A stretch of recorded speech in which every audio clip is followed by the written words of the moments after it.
Ukraine से भीषण जंग के बीच रूस का बड़ा दावा। रूस के रक्षा मंत्रालय को मिली जानकारी में बड़ा खुलासा। यूक्रेन में भारी संख्या में पश्चिमी देशों के सैनिक मौजूद हैं, ये दावा किया गया है। और देखिए, ये दावे हालांकि नए नहीं हैं, लेकिन एक बार फिर से इस बात को दोहराया गया है। रूस के रक्षा मंत्रालय की तरफ से यह बात कही गई है, यूक्रेन में भारी संख्या में पश्चिमी देशों के सैनिक मौजूद हैं। पहले सैनिकों की बात कही जा रही थी, लेकिन अब नंबर्स का जिक्र किया जा रहा है। वो ज्यादा इंपॉर्टेंट है कि बड़ी संख्या में पश्चिमी देशों के सैनिक इस वक्त मौजूद है बैटल ग्राउंड में, और दरअसल यूक्रेन की तरफ से वही युद्ध को लड़ रहे हैं। देखिए, जो दावे किए गए हैं उसमें क्या बातें कही गई, जो खुफिया रिपोर्ट है बैटल ग्राउंड को लेकर, उसमें क्या बड़ी बातें, बड़े पॉइंट्स पर नजर डालते हैं। रूस की खुफिया रिपोर्ट, बैटल ग्राउंड में अमेरिकी सैनिक, ये वो कह रहे हैं अमेरिका, ब्रिटेन और यूरोपीय देशों के सैनिक इस वक्त जंग लड़ रहे हैं। सिर्फ यूक्रेन की सेना नहीं है, बल्कि इन देशों की सेनाएं भी इस वक्त बैटल ग्राउंड में बूट्स ऑन ग्राउंड हैं। और पश्चिमी देशों ने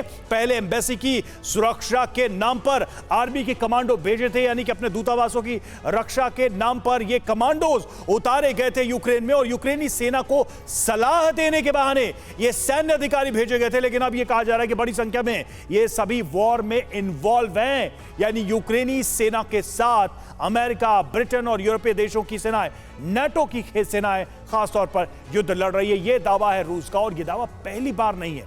आपको याद होगा कि युद्ध के शुरुआती दिनों में भी रूस की तरफ से यह बात कही गई थी कि ट्रेनिंग के नाम पर नाटो की सेनाएं यूक्रेन की सीमा में जंग लड़ रही हैं, और एक बार फिर से बड़ी संख्या में उनके होने का दावा।